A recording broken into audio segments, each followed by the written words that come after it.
From nothing to something, he said. Welcome back to another week on Facevu Stories, where we uncover unheard of, rare, and interesting stories. This week on Facevu Stories, we're going to be talking to an individual who has gone through a hell of a lot. He said from nothing to something. Stay tuned on Facevu Stories while we uncover this story. Patrick Simpson, otherwise known as Chef Patrick. This award-winning international chef came from nothing to something. Hunger, sleepless nights, homeless and left for dead. He tried many things and failed, often disappointed, derailed. Stay with us on Facevu Stories to learn more about Chef Patrick's amazing journey from nothing to something. Originally, I was born in Clarendon, Maypen, Clarendon. Then after Maypen, Clarendon, my mom moved to St. Anne. So most of my life, I think I leave Maypen when I was about 13 and went to St. Anne. And St. Anne was kind of more where my life took a real bad turn, even though my struggle started from when I was in Maypen. You know, my dad left when I was probably about 5.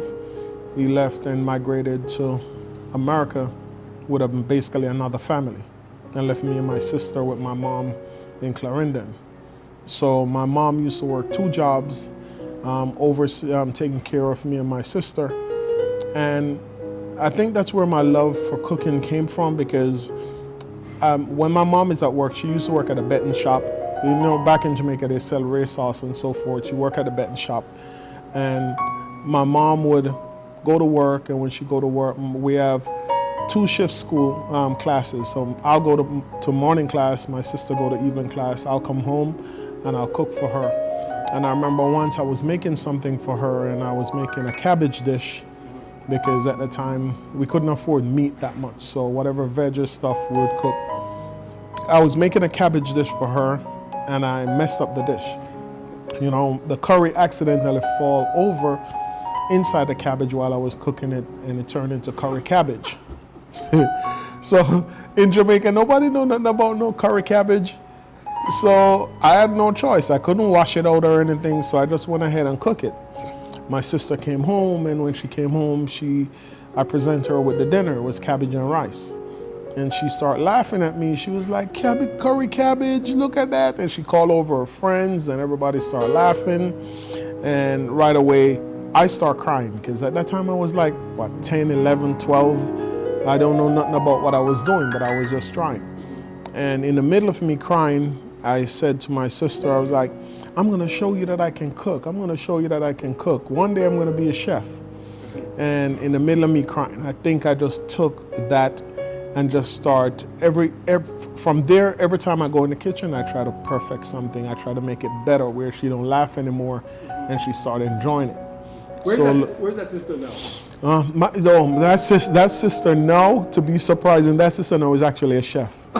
Yes. Also. Yeah, my sister now is actually a chef, because she took that, and she said to me a couple of years ago, she said, I see how my brother took something negative and turned it into positive, and she's gonna follow in my footsteps. So she become a chef. She worked in a hotel in Florida, and she recently resided here in New York. So now, as a matter of fact, in the next couple of days, she's gonna be working with me, helping with some catering and so forth. So I went through some real tough time. Some of them I questioned them, but I remember, just to touch on a couple of the incidents, I remember right next to where we used to live, there was this lady by the name of Miss Gloria. And I can remember, because Miss Gloria is one of those big family where a lot of the family members live in the house. So Miss Gloria, they raise pigs and they raise chickens and so forth. And at times I'll go to Miss Gloria's house, and Miss Gloria will do like her big cooking for her kids. And I can remember at times when I used to go, and when it's dinner time, I would sit at the back door step of Miss Gloria, and I could listen in the kitchen and hear them dishing out food, because there was no food at my house at that time for me to eat. So I can sit at the back door step, and I could hear them dishing out food. Then when Miss Gloria had finished, Miss Gloria asked me, open the back door step and asked me if I want something to eat. And what she would give me would more like stuff that left in the pot. A little piece of broke up banana, a piece of broke up dumpling, and some gravy over a little piece of rice, and that would be my dinner. She would give me that to eat. And that's where you felt like you got people you got anchor. Because that was how I felt. You know, but then after that, she would then let me wash the dishes, you know, while all her kids go outside and play. All the dirty dishes come in the sink, and she would call me, Patrick, come on, wash up the plate. You know, at that time, my mom is at work, my sister is home, probably hungry, but I'm trying to find something to actually feed myself and see if I could find something to take to my sister. So you're saying you're Henka. So you went to Henka. I went to Enka, and I know that I purposely did it because it's not like I can go to Miss Gloria's house and go like, so where's my dinner? Right. You know, right. Because I'm not a part of the family, but because I'm regular there, because I after a while I think I become Miss Gloria yard boy. Okay. You know, because I remember a lot of things that transpired in Miss Gloria yard. I had to go and sweep her yard. If the pig pen need cleaning, I'll go over there and I'm cleaning the pig pen while her kids playing and do other stuff. If Miss Gloria need coconut from her tree, she would send me to go climb the tree, sweep up the yard need to chop or anything, cut down some bushes or something. I used to have to do a lot of those stuff, and I think mostly doing it is because I want to get something to eat. That was my yes. Right. Yes, Miss Gloria, no problem, I'll do it. So that kind of, me going through that and experiencing that was kind of something that no child was supposed to experience. Right.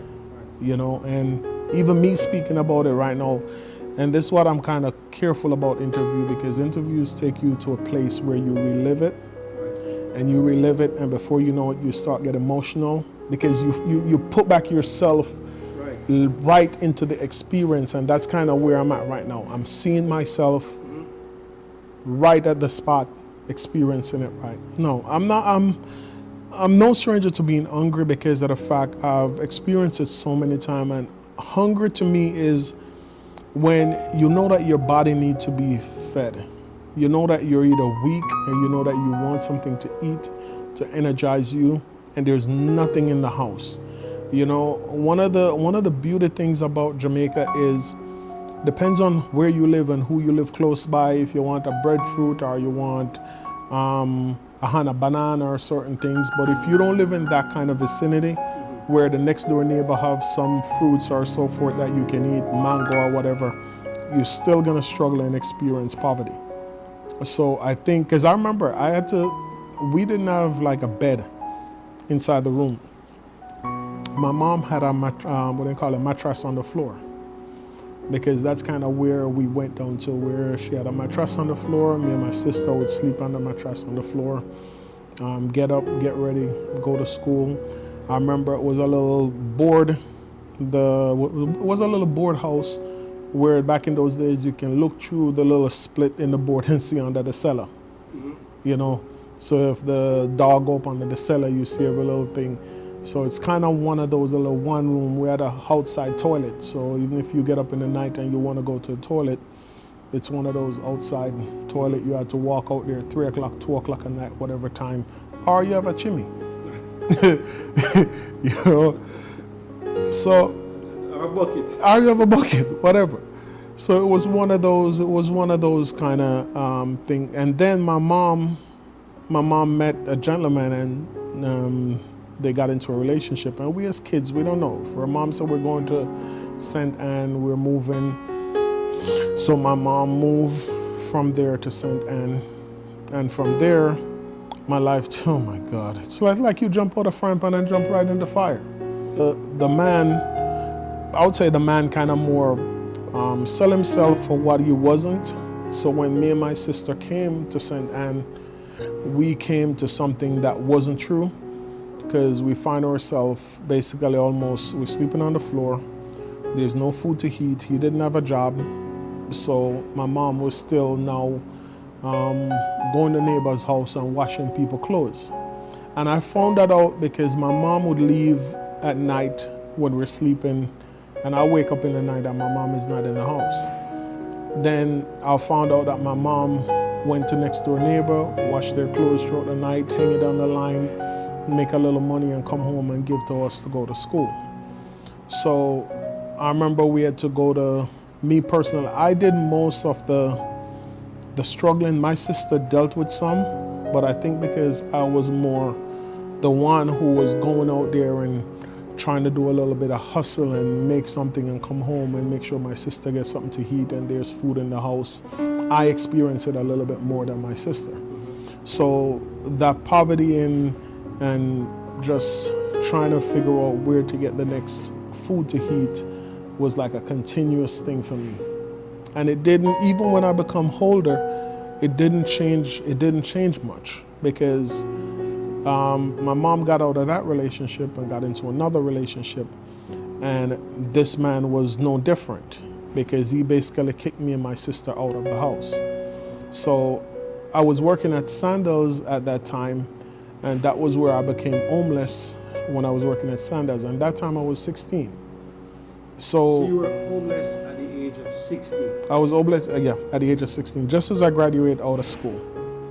As I graduated out of school, I was homeless, because the night when he told me and my sister, he said to my mom, he said, "Get your picnic them out of my house, get your picnic them out of the house." I look at my sister and I said, "Well, you guys stay and I'll leave." And my mother looked at me and said, "Patrick, where are you gonna go? We don't have no family here in St. Anne." And I said, "Mom, but I can't stay here, because if I stay here, he's gonna, I watched this man took up an iceberg to stab my mom." So I said, if I stay here, this is not gonna end well, because you and him keep getting into argument because he don't want me and my sister in the house. So let me leave and see if that will calm things down. And I remember walking out of the house, and my mom said to me, "Patrick, where are you gonna go?" And I said, "I don't know." And I went down and sit at a wall that was right next to the house. And I started crying, and my mom came and sit next to me. She was like, "But what are you gonna do?" And the only thing I could think of at the time was at that time I was doing internship at Sandals. And the only thing I could think of was, in that same night, was to try to make my way to work, because I worked the next morning, 6 o'clock in the morning, because I work breakfast. So I said, the only thing I can do is just try to trickle myself to work, because that's my only point of where I need to go. So I went by my friend's house that night, and I was talking to a whole lady, my best friend when I was going to school. I went by his house and talked to his mother, and we were sitting on the veranda. We call it veranda in Jamaica. Sitting on the veranda talking to her, and she left me there on the veranda. She said, "All right, Patrick, I'm sorry for what you're going through," and she left me there sitting on the veranda, and I fell asleep. I woke up like 1 o'clock in the night, and I just decided I'm gonna walk to work. Because that time I was living in Steertown, and I work in Marmaby, right at Sandals there. So it's like like a 20 minutes walk from Steertown. So I walk to work, and when I walked to work, the security said to me, he was like, "Hey, Patrick, what are you doing here? You don't work until tomorrow morning." And I just kind of lied to him and said, "Oh, I got some stuff that I have to catch up on," and so forth. So I went in the lunchroom and kind of go in a little corner and put 2 chairs together, put my foot up on one and sleep there. Went to work in the morning, get up, pretend like I just came to work, wash my face, went to work. And then from there, I remember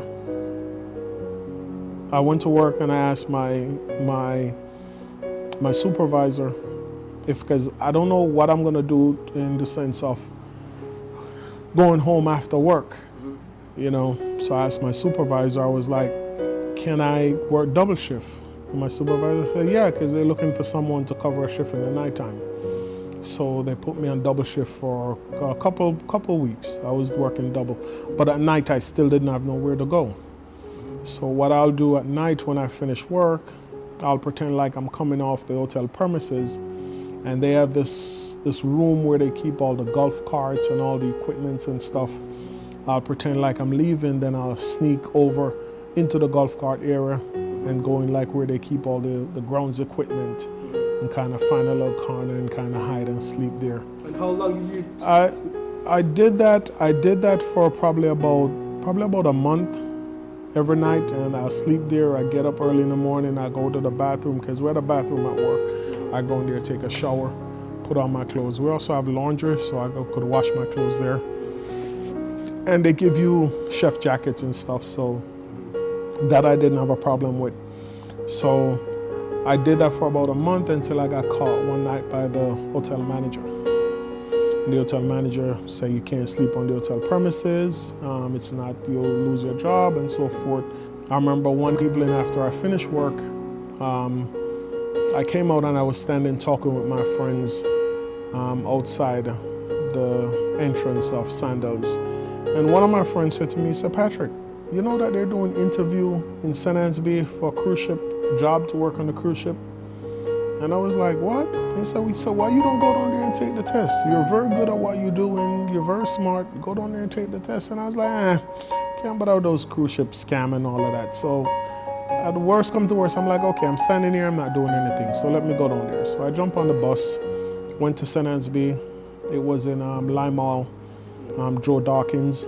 You know, I can definitely remember the names. I went there. It was like a classroom setup. I went in, they asked me for my ID, I gave it to them. The guy gave me the paper, he said, okay, here's the test. We're recruiting for Royal Caribbean Cruise Line. Take the test. You have 40 minutes to do the test. It was like 100 questions. So he gave me the test and I went and sit down. Probably about 3 months after, I was at work one day and I hear they paging me to come to the front desk. So I went to the front desk. They're like, Winford Simpson, please report to the front desk. I'm like, what did I do now? I went around there. When I went to the front desk, it was 2 white guys in suits. So I'm like, okay, white guys in suits, are these the feds? Like, we don't have, I'm like, to me in Jamaica, I'm like, we have black police. These guys are in suits, and they're white, so I don't understand what they want to talk to me over. Because I totally forgot about that interview. I didn't remember nothing about it. They identified yourself. They're like, okay, we're from Royal Caribbean Cruise Line. We were sent from Royal Caribbean Cruise Line basically for you, to come and get you. And I'm like, come and get me for what? And he's like, you remember you took a test a couple of months ago? And I say, oh yes, the test in Lime. Yeah, and he said, yeah.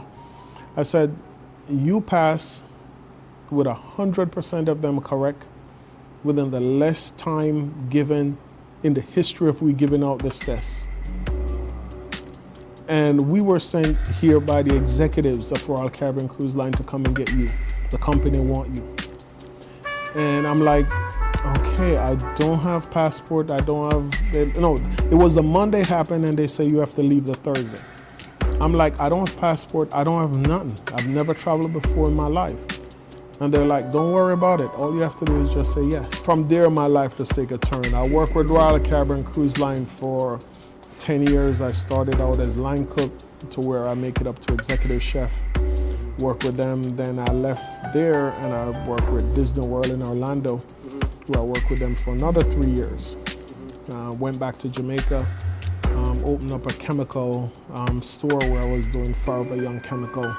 That was where in Jamaica they have like the bulk bleach and bulk fabric softener and so forth. I opened like 3 locations.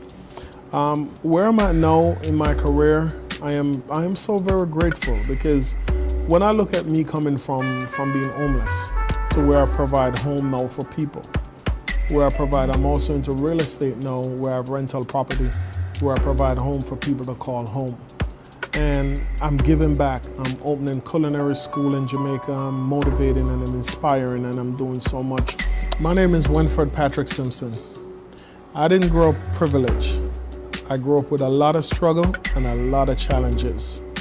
Some of them have taught me so much about myself, about understanding life and understanding struggle. And what I did, I put that to use and use it as my driving force. I believe in God. I believe in my faith. I believe in myself. And I push myself one day. Every day I ask myself for one more day. And I think I've put that into my everyday life of motivating and inspire. And while I'm doing that, I'm motivating and inspiring myself and do it for other people. Now look at me now. It tells you that you can't give up. You gotta believe in yourself. You gotta have faith. Fight one more day. Look at me now. I'm a celebrity chef with multiple cooking shows, multiple things going on. Coming from being homeless, coming from sleeping on the floor. Now I provide home for people to call, somewhere to call home that I didn't have.